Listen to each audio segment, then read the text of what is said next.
Hello there everyone and welcome to episode 3 of my Let's Play of Super Mario 64. And today we are entering Jolly Roger Bay because, well, every comment on the last episode said to enter Jolly Roger Bay. All one of them.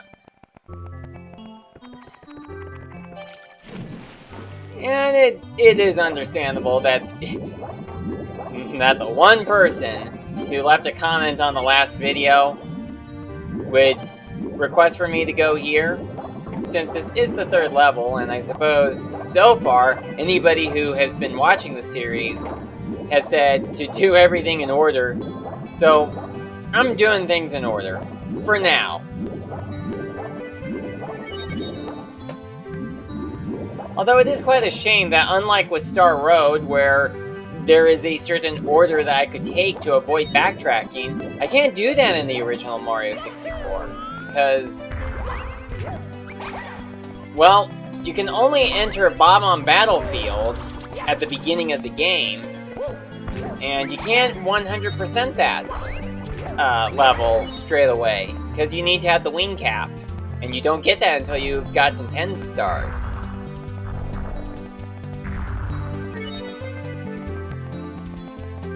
Alright, so here we go with these treasure chests. I think that I can remember which ones are which. I'm also quite certain I'm doing this out of order, and by that I mean getting the star.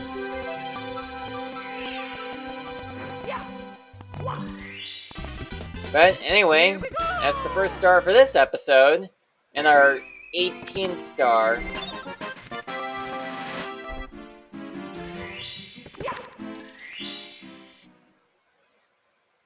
Yeah, that was actually the third star. The first star was Plunder into the Sunken Ship. So we're gonna do that one right now. Oh, there's Unagi Eel. Oh. Well, I'm not sure if he's really that creepy. Or if the Unagi Eel from the movie was creepier than him. Of course, the one in the movie was actually able to eat Mario and Donkey Kong. So he was much bigger. Although when I saw that scene, I thought that they were eaten by a big fish.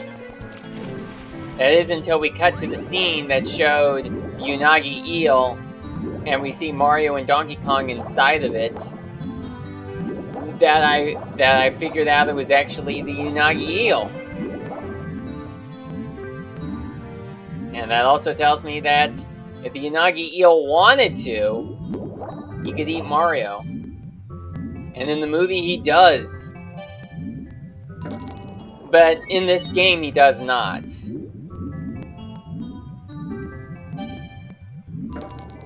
Although I do wonder, are there eels that are that big in real life that could eat someone? Or is that just in fiction, where there are no real eels that are as big as the Unagi Eel in the movie was?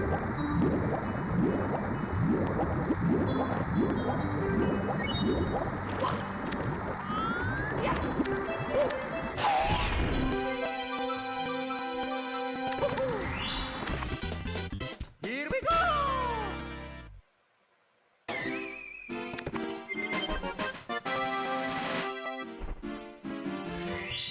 Alright, we got 19 stars in all so far. Can the eel come out to play? Oh my. Yeah, it really does look like he could just eat Mario if he wanted to, but of course he doesn't. Although I bet there are some people who first played this game who were expecting the eel to eat Mario. Okay, I think I just need to touch that star. Come on. And there we go.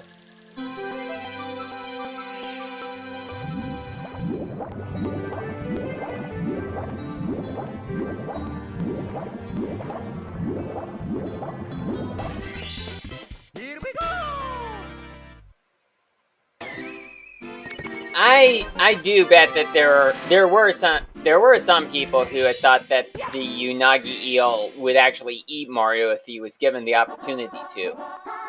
Alright, so the next star we are getting is the red coin star, and this is also around the time that I also collect the 100 coin star.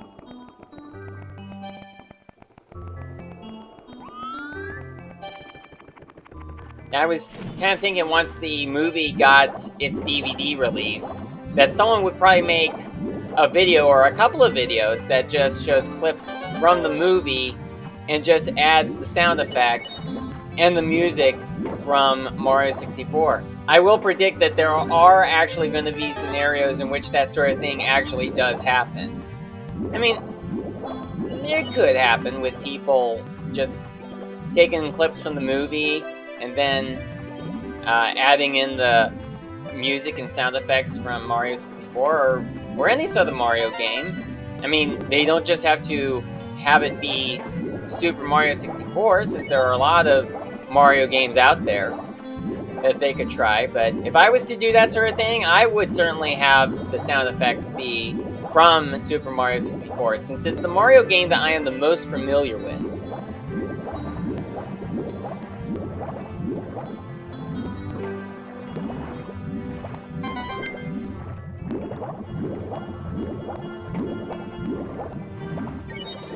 And that eel is still around, just swimming around, not really bothering anybody. Though what's interesting is how if you touch the eel, you take on damage, but the eel does not actually attack you. But he will still hurt you if you touch him.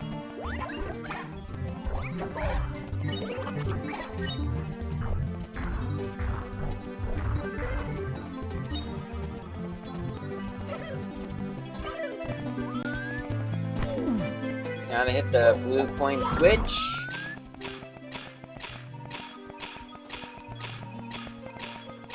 Oh, and that was all of them.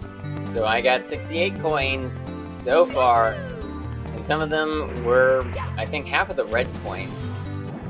You know, I think the mission said, what's it called? Red coins on the ship afloat. Didn't we find some coins in the water, not on the ship? That's another thing that Really Frickin' Clever did not mention in his 64 Things Wrong with Super Mario 64 series. The fact that this mission is called Red Coins Afloat on the Ship, but not every coin is on the ship. May as well talk to this guy while we're here. Yeah, we're not gonna need this cannon for anything right now, but we will for a later mission. Okay. Now, just grabbed hold of that. Nope, and I took on damage.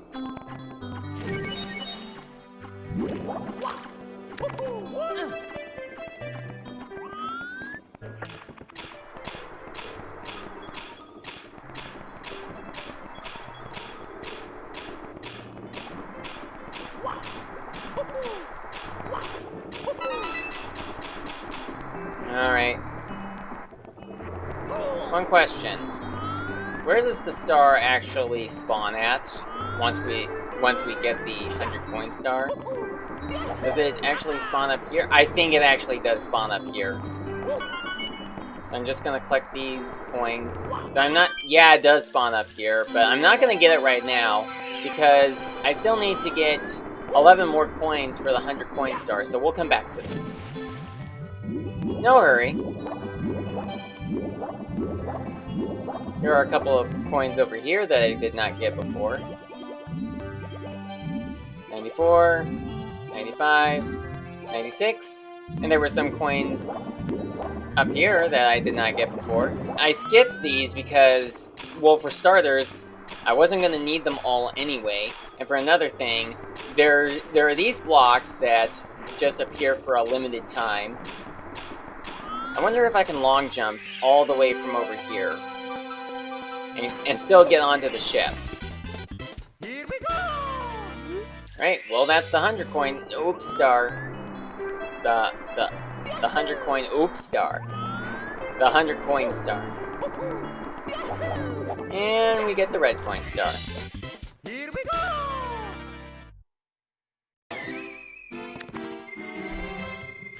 Red coins on the ship afloat. You mean red coins on the ship, and under the ship, and next to the ship, and I guess that would have been too long of a title of a mission. Alright, this right here is the last star from this level that we are going to get for the time being, because the last one overall requires us to have the metal cap, and we don't have that unlocked yet.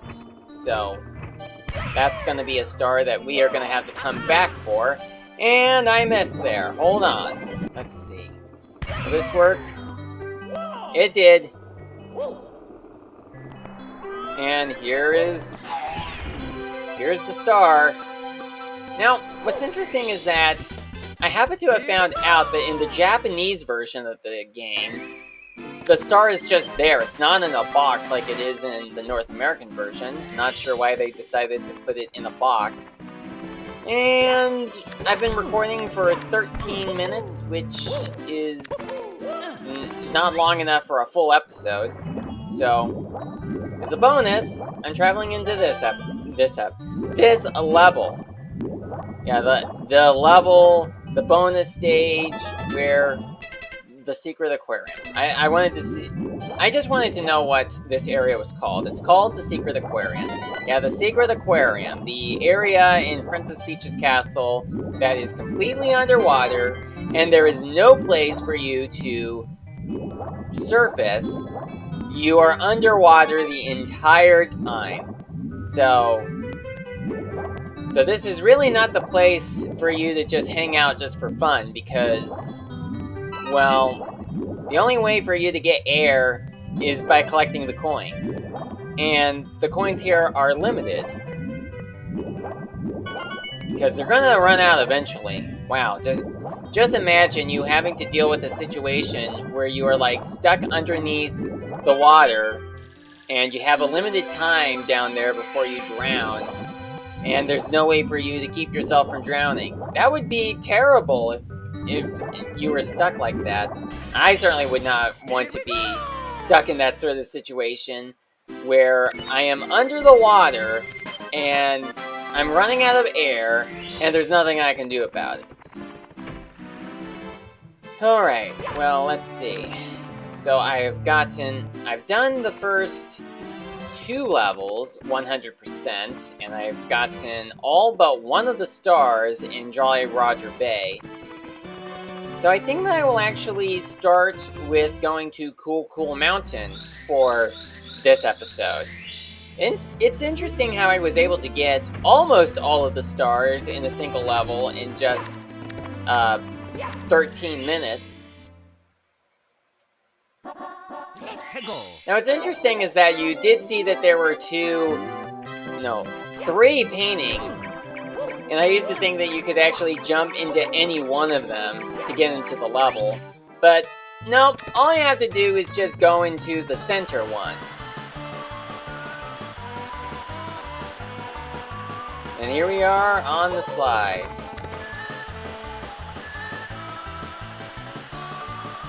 And there's this hidden shortcut, which is what I always took anytime I went down onto the slide. Yeah, even with the race with the penguin. Because I just did not know what you were supposed to do on this slide. At least when racing the penguin. And there's the star. And there's the mama penguin. Here we go!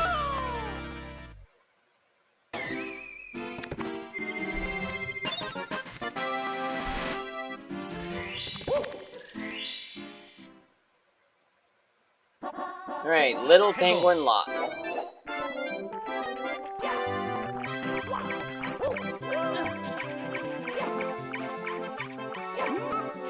Now there's this mission where you need to take the little baby penguin back to her mama because she is lost. Now I find this mission to be interesting since it They actually have a decoy baby penguin.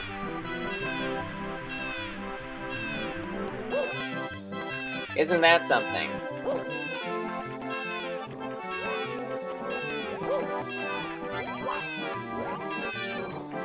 And I'm pretty much just gonna take the obvious route and just go this way. I know there are some people that actually slide down the mountain to get there faster, but when I played this game as a kid, I did not think to do that. And I probably would not be willing to do that, even if I knew that that was an option.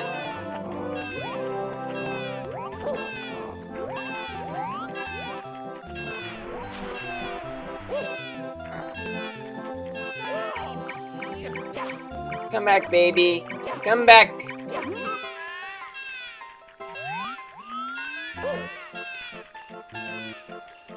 Alright, Mama Penguin. Here's your baby back.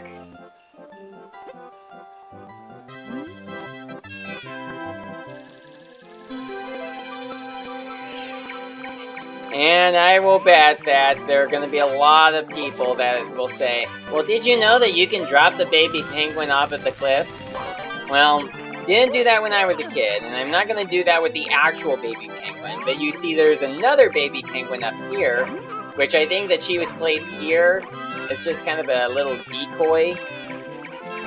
So I'm not going to drop the actual baby penguin, but I will drop the decoy one off at the cliff. Alright, you guys saw it. Are you satisfied? Here we go! Yeah, I think that's the first time I've ever done that. Dropping the baby penguin off at the cliff. At least it was not the actual one that I was supposed to save. Alright, this right here is the final star that we are going to be getting in this episode. Racing against the big penguin.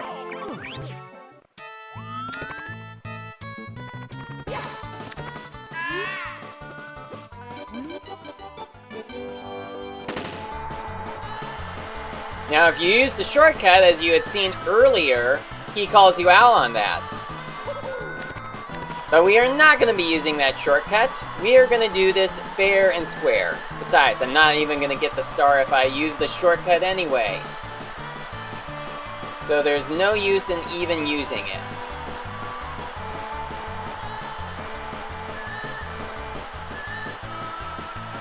And we won! Fair and square.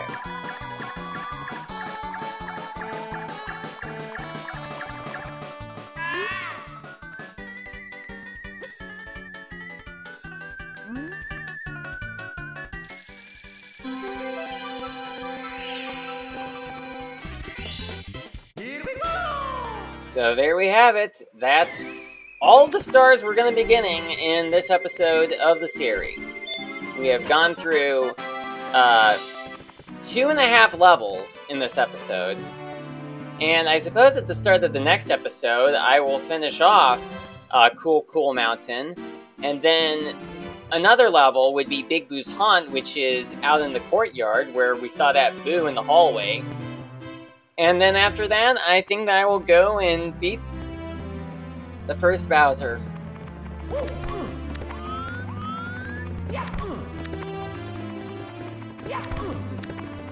You know, I can't believe that I never actually tried that. I guess I just always jumped into the center painting, because that's what I always did when I watched, when